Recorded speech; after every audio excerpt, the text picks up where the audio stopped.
क्या तुम पास कर सकते हो, इसे हम कैसे ट्रांसलेट करेंगे? और भी किसी तरह बना सकते हैं क्या?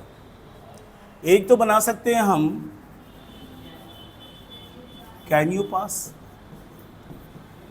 कैन यू पास का मतलब क्या तुम पास कर सकते हो, मैं पूछ रहा हूं कि तुम में पास करने की क्षमता, कैपेसिटी है या नहीं। क्लियर है? क्या हम कैन की जगह मे का प्रयोग कर सकते हैं? हिंदी वही होगा लेकिन अर्थ में थोड़ा चेंज होगा।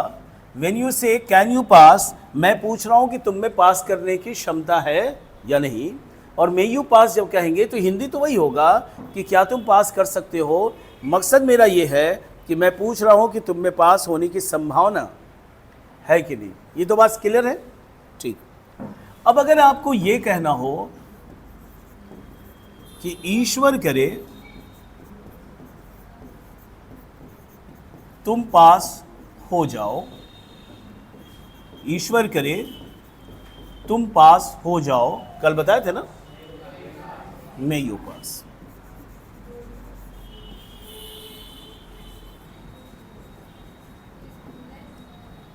ठीक है, there are two sentences on the board. पहला कहता है कि क्या तुम पास कर सकते हो, तुमने बनाया मे यू पास, और ईश्वर करे तुम पास करो, पास हो जाओ, मे यू पास। अगर शब्दों की बात करें तो दोनों सेंटेंस में शब्द सेम हैं, may you pass, may you pass. अंतर सिर्फ पंक्चुएशन का है। यहाँ पर क्वेश्चन मार्क है और यहाँ पर मार्क ऑफ एक्सक्लेमेशन है। तो रिटन में तो बात समझ में आ जाएगी कि ये इंट्रोगेटिव सेंटेंस है, क्वेश्चन पूछा जा रहा है, और ये ऑप्टेटिव सेंटेंस है, दुआ दी जा रही है। क्लियर है? लेकिन जब हम किसी से बात करेंगे तो सामने वाले को कैसे पता चलेगा कि मुझसे ये प्रश्न पूछ रहा है ये वाला है, या मुझे दुआ दे रहा है ये वाला है? बोलो, ये क्वेश्चन है कि नहीं?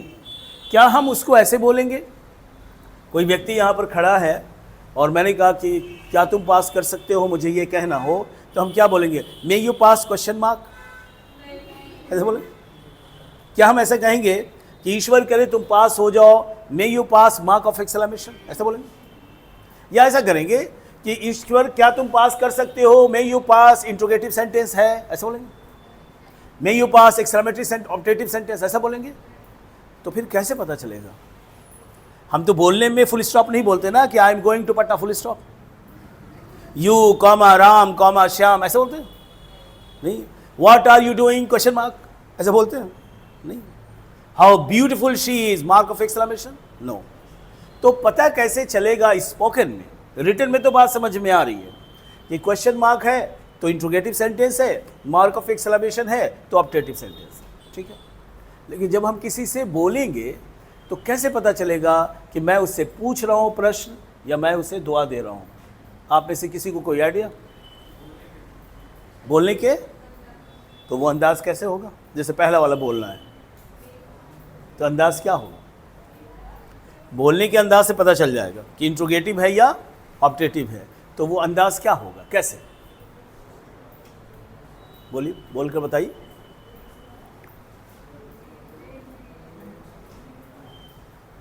अगर बोलने के अंदाज से तो दोनों बोलकर देखिए,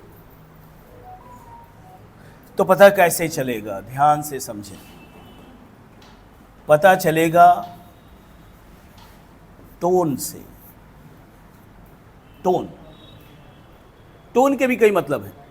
बोलचाल की भाषा में ये होता है कि कोई किसी को टोन मार रहा है। कोई पतला है तो बोले यार कितना मोटा आदमी आ रहा है, टोन।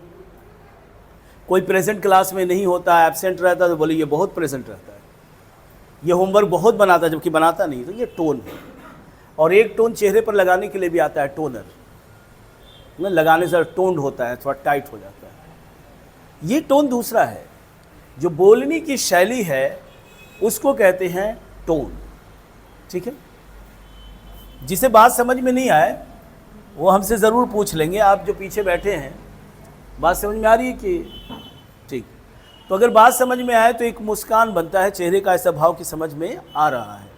और अगर बिल्कुल ऐसे ब्लैंक एक्सप्रेशन देंगे तो हमको समझ में नहीं आया कि ये इसको मैं कैसे लूँ, समझ में आ रहा है कि नहीं आ रहा। ठीक है, टोन। एक सेंटेंस है कि वह जाता है, ट्रांसलेट कीजिए, ही गोज। ये सेंटेंस 5 तरह का है और 5 में इसे किस ग्रुप में रखेंगे?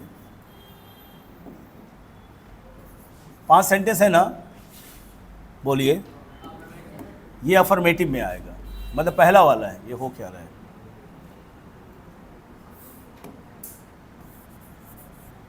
वह जाता है, ही गोज। ये सेंटेंस है अफर्मेटिव। इस एक सेंटेंस को हम 3 अलग अलग टोन में कहेंगे, 3 अलग अलग टोन में, यानी शैली में, अंदाज में मैं कहूँगा। आपको पहले राउंड में बताना है कि क्या तीनों टोन अलग है या एक है। पहले राउंड में ये प्रश्न पूछूंगा। दूसरे में हम पूछेंगे कि तीनों टोन का क्या क्या अर्थ है। तो पहले राउंड के लिए तैयार हो जाइए। पहले हिंदी की बात करें। टोन नंबर 1, वह जाता है। टोन नंबर, अभी बताना नहीं है अलग है कि नहीं, सिर्फ ये बताना है। वह जाता है। दूसरा, वह जाता है। तीसरा, वह जाता है। अलग है या नहीं? तीनों को एक बार सुन ले फिर से। Sentence affirmative. वह जाता है 1, वह जाता है 2, वह जाता है 3। क्या 3 अलग अलग टोन है? Sentence 1, tone 3। और टोन के अलग होने से मीनिंग चेंज हो जाएगा।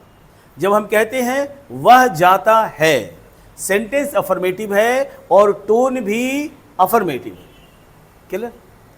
हमने कहा वो जाता है, वो जाता है, सेंटेंस अफर्मेटिव है, टोन इंटेरोगेटिव है।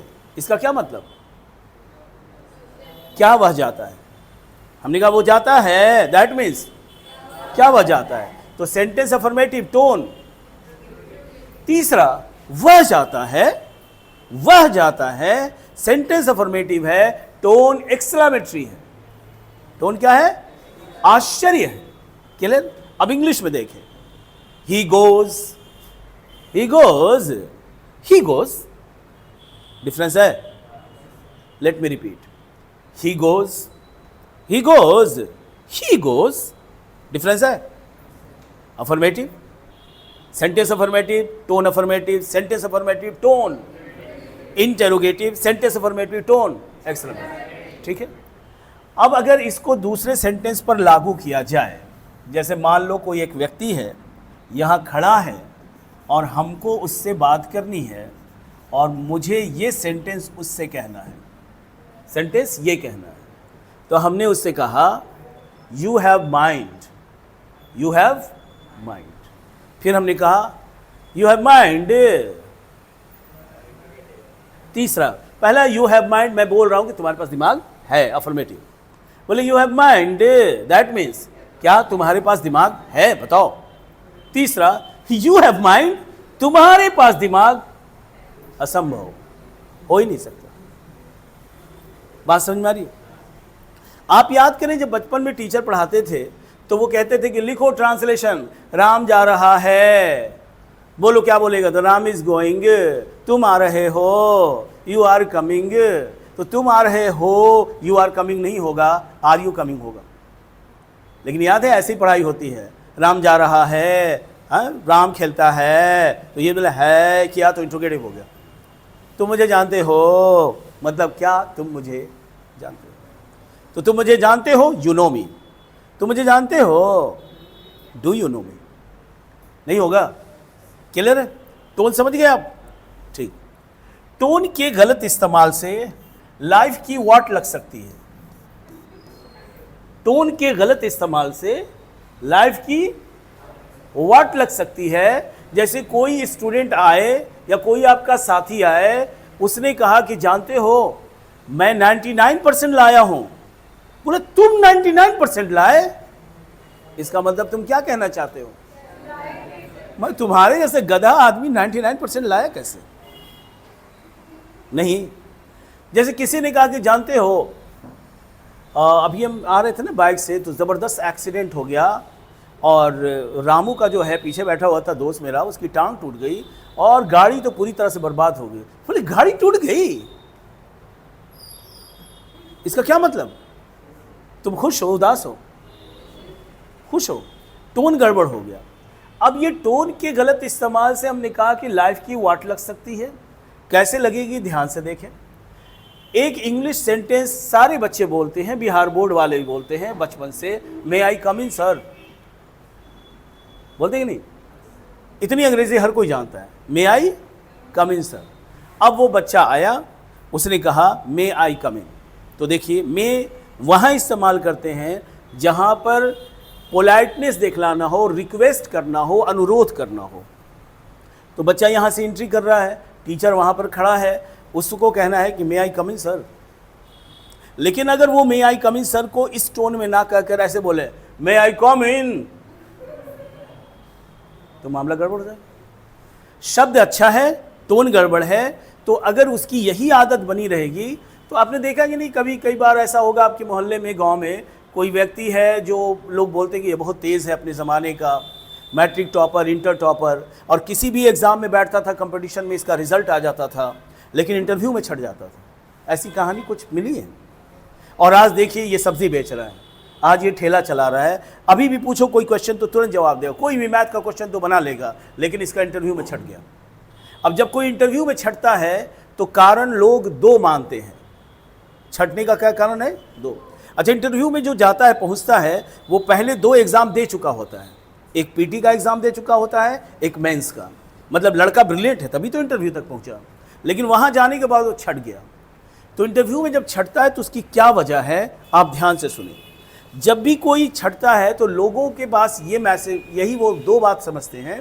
एक तो ये कि लगता है भ्रष्टाचार है, पैसा देकर हो गया, इस बेचारे का इंटरव्यू में नहीं हुआ, चूंकि इंटरव्यू का कोई कॉपी है नहीं, तो जो मार्क्स आया वो दे दिया, जिसको हम चाहें वो दे दें, तो लोग समझते भ्रष्टाचार है।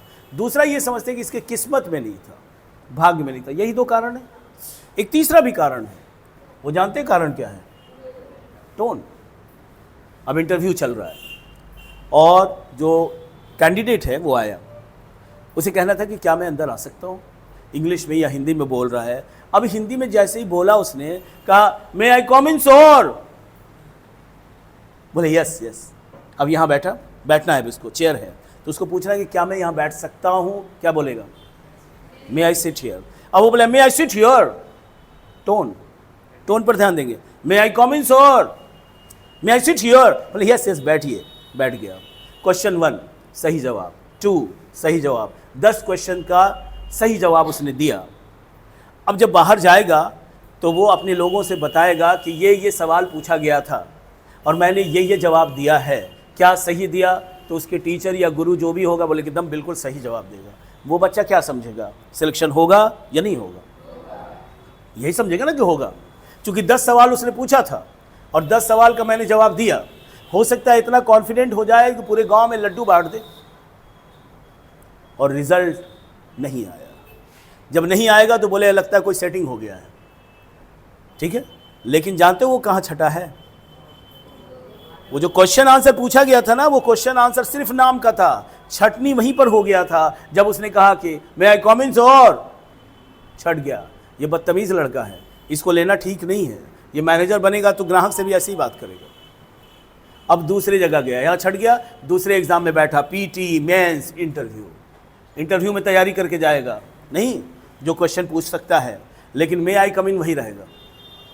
फिर गया वो पूरी तैयारी से, मे आई कम इन और फिर छटा। समझ रहे बात को? तो टोन के गड़बड़ होने से लाइफ की वाट लग जाएगी कि नहीं? समझ में आ रही बात?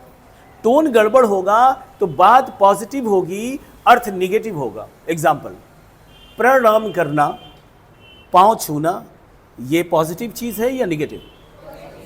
अब कोई बच्चा टीचर को प्रणाम कर रहा है, इसका मतलब रिस्पेक्ट दे रहा है, लेकिन अगर वो प्रणाम का टोन गड़बड़ कर ले तो वो रिस्पेक्ट जो है वो डिसरिस्पेक्ट में बदल जाएगा। एग्जाम्पल, बच्चे ने कहा ऐसे जा रहा है, बोला प्रणाम सर, तो प्रणाम तो उसने किया शब्द, लेकिन टोन प्रणाम का नहीं था। ये प्रणाम जैसा नहीं था, ये लगा जैसे उसने एक ढेला, एक पत्थर उठाया और उसने कहा कि प्रणाम सर। टोन समझ गए आप? टोन के गड़बड़ होने से अर्थ बदल जाएगा। तो अब आप देखिए, ये दोनों सेंटेंस में बोलूंगा, आपको बताना है कि कौन सेंटेंस पहला है, कौन सेंटेंस दूसरा है। और जब आप देखेंगे तो टोन भी देखेंगे और साथ साथ फेस एक्सप्रेशन भी देखेंगे। ठीक है, आपसे मैंने पूछा may you pass in the examination, पहला दूसरा, पूछ रहा हूं दुआ दे रहा हूं, है ना। May you pass in the examination, may you pass in the examination, ये क्या है? ये टोन से पता चल जाएगा कि मैं प्रश्न पूछ रहा हूं कि मैं दुआ दे रहा हूं। क्लियर है? बात समझ में आ रही है? अच्छा, अब आगे आइए।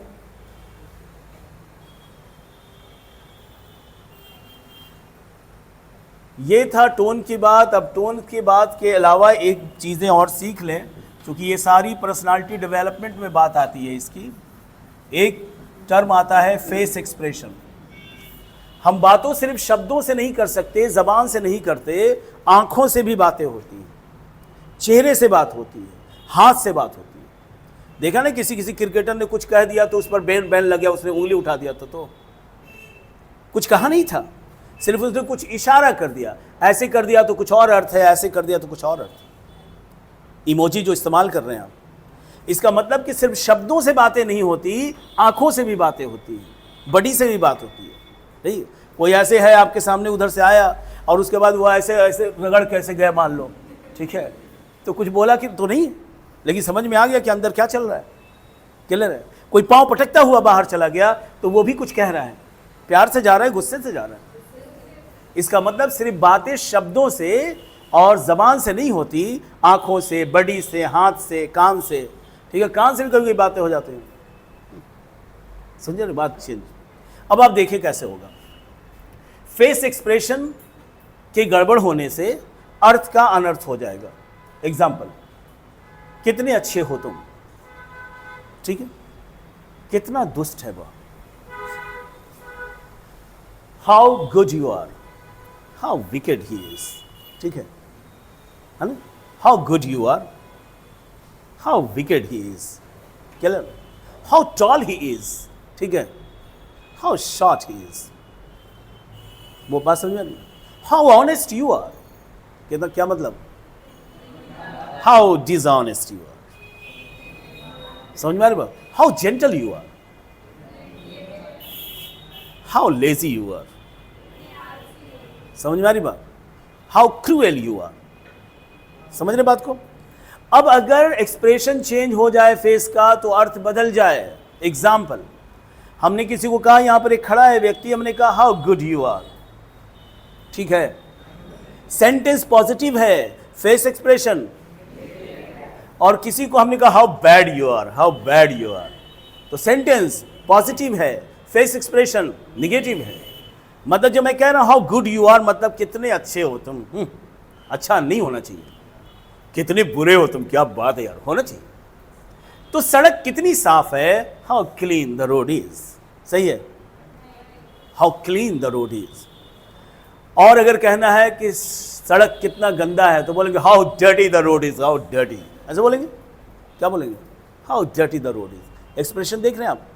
तो अगर एक्सप्रेशन ठीक नहीं होगा तो आप कहना कुछ और चाहते हो, क्या है, कुछ और, ठीक है। अब एक एग्जाम्पल पर बात समाप्त करते हैं। आपने कभी किसी को आपने प्रणाम, आदाब, नमस्कार और आपने रिस्पेक्ट दिया, तो आपने कहा कि अरे प्रणाम चाचा, प्रणाम चा, प्रणाम भैया, ऐसे बोलते हैं? उसने कहा खुश रहो, क्या कहा, खुश रहो। तो क्या वो शब्द तो खुश रहने का बोल रहा है, लेकिन चेहरा कह रहा कि बेकार है, तो वैसे लोगों को फिर प्रणाम करने का मन करेगा? तो फेस एक्सप्रेशन से उनकी पर्सनालिटी गड़बड़ हो रही है। तो ये कुछ एक झलक थी जो स्पोकन इंग्लिश की तरफ जा रही थी। आप इसको उतार सकते क्या? उतारिए, हो गया। इसके बाद वाला ये उतार लीजिए फास्ट।